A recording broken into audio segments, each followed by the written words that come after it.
Mwana Crypto Academy Pro. Leo takuwa na mimi tajifunza evolution of money. Hatua ya kwanza ni barter trade. Barter trade ni nini? Ni mfumo wa mabadilishano. Mfumo huu ulitumika miaka ya zamani sana. Hii ilikuwa ukiwa na ng'ombe, nikiwa na zao tunabadilishana. Hivyo basi, una ng'ombe moja na gunia moja la mchele, tunakubaliana tunabadilishana. Mfumo huo ulitumika enzi za zamani, lakini changamoto zake zilikuwa ni nyingi sana. Hapo ndipo ulikuja kugunduliwa mfumo wa pili. Mfumo wa pili ni gold. Gold huu ulitumika ni kama mfumo wa fedha, medium of exchange. Kwa hiyo pesa ilibeba thamani ya vitu tunavyotumia kwenye maisha ya kawaida. Hapo ndipo ulikuwa ukiwa na kipande cha gold unaweza ukapata ng'ombe, ukiwa na kipande cha gold unaweza ukapata mazao. Maisha yalienda kama hivyo, lakini binadamu alikuwa anatafuta njia nyepesi.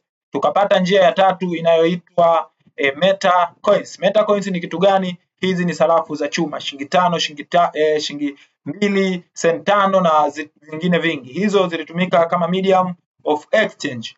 Hapo ulikuwa ukiwa na sarafu za chuma kadhaa, unaweza ukapata gunia la mchele, unaweza ukapata ng'ombe, unaweza ukapata vitu vingine. Kwa hiyo ilitumika, fedha hiyo ilitumika enzi za zamani. Maisha yalienda hivyo, lakini changamoto zilikuwa ni nyingi sana. Okay, tukapata njia ya tatu, njia ya 4 inayoitwa paper money. Paper money ni mfumo wa fedha za karatasi. Fedha hizi za karatasi zilikuwa ni kwamba una 1000, 2000 unaweza ukapata ng'ombe, ukapata mazao, ukapata kujenga nyumba na vitu vingine kadha kadha. Pesa ya karatasi pia ilitumika kama medium of exchange. Kwa hiyo maisha yalienda hivyo, lakini changamoto ilianzia hapo kwamba ukiwa na pesa nyingi ukisafiri unaweza ukaibiwa, unaweza ukatekwa, unaweza ukauawa kwa sababu ya fedha zako. Kwa hiyo tulikosa uhuru wakati ni mali zetu. Kwa hiyo binadamu tulikuwa tunatafuta njia nyepesi ya kuishi. Maisha gani tunaweza tukaishi bila kupata changamoto? Hapo ndipo ulipopatikana mfumo wa 5 unaoitwa plastic card. Plastic card ni mfumo wa mapinduzi ya kibenki, kwamba benki zamani ulikuwa unahifadhi gold, unapewa karatasi risiti. Risiti hiyo utatembea nayo, utaenda tena sehemu nyingine, unataka kununua kitu, utampa risiti. Ukimpa risiti atakuuzia. Baada ya hivyo na yeye atatembea na hilo risiti.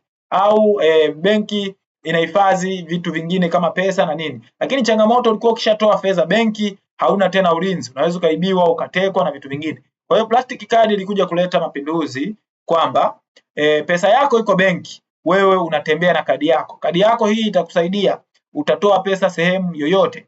Utaenda utawithdraw, utaenda kwenye ATM, utachanja kadi yako, utatoa pesa na maisha yataendelea. Lakini changamoto ilikuwa ni kwamba utakumbana na changamoto ya foleni, changamoto ya huduma, changamoto ya kupata ATM. Wakati huo ATM hazikuwa nyingi, hizo huduma hazikuwa zipo juu, kwa hiyo changamoto zilikuwa ni nyingi. Hapo ndipo tulipata mfumo wa 5, wa 6. Mfumo huu wa 6 ni electronic money. Electronic money ni kitu gani? Pesa, Tigo Pesa, Airtel Money, benki mkononi, mambo kama hayo. Kwa hiyo M-Pesa hizi zimekuja kuleta mapinduzi ya kidigitali kwamba haina haja mimi kwenda benki nikatoe fedha. Haina haja mimi kwenda benki nikachukue risiti. Natoa fedha yangu mkononi, naweka fedha yangu mkononi. Nina muda wa kutoa, nina muda wa kuweka. Kwa hiyo M-Pesa ama electronic money zimekuja kuleta mapinduzi hali ya juu sana. Lakini changamoto ni moja kwamba changamoto ya hii mifumo ni kwamba inamilikiwa na kampuni ama mtu binafsi. Hivyo basi inakulimit wewe mtumiaji kwenye kutoa na kuweka. Kuna wakati unaweza ukataka kutoa pesa yako ukaambiwa mfumo hufanyi kazi, unataka kuweka pesa yako utaambiwa mfumo haufanyi kazi. Hivyo unaweza ukataka kutoa pesa yako ukaambiwa kiwango unachotaka kutoa hakiruhusiwi kwa sasa. Unataka kuweka fedha utaambiwa kiwango unachotaka kuweka hakiruhusiwi kwa sasa. Kwa hiyo kuna mifumo ilikuwa na limitation nyingi, hususan mabenki, M-Pesa hizi zina limitation nyingi. Lakini kumbuka binadamu tunahitaji uhuru. Pesa ya kwangu nitumie kwa wakati ninaotaka, kwa muda ninaotaka. Changamoto nyingine ni kwamba unataka kwenda kutuma pesa nje ya nchi, benki. Pesa hiyo inaweza kukaa masaa 72, wiki nzima. Pesa ni ya kwako, kufika tu kumtumia mtu mwingine wa pili inakaa siku hizo nyingi. Kwa sababu gani inakaa? Kwa sababu pesa inapita kwenye middleman, yani inapita kwa mtu wa tatu, mtu wa kati. Mtu wa kati ni mtu ambaye anaruhusu pesa kufika upande wa pili. Kwa hiyo mwisho wa siku utajikuta pesa ni yako, lakini matumizi unapangiwa, hauna uhuru wa kufanya unachotaka. Lakini sasa kuna mfumo wa kidigitali ambao ni mfumo wa 7.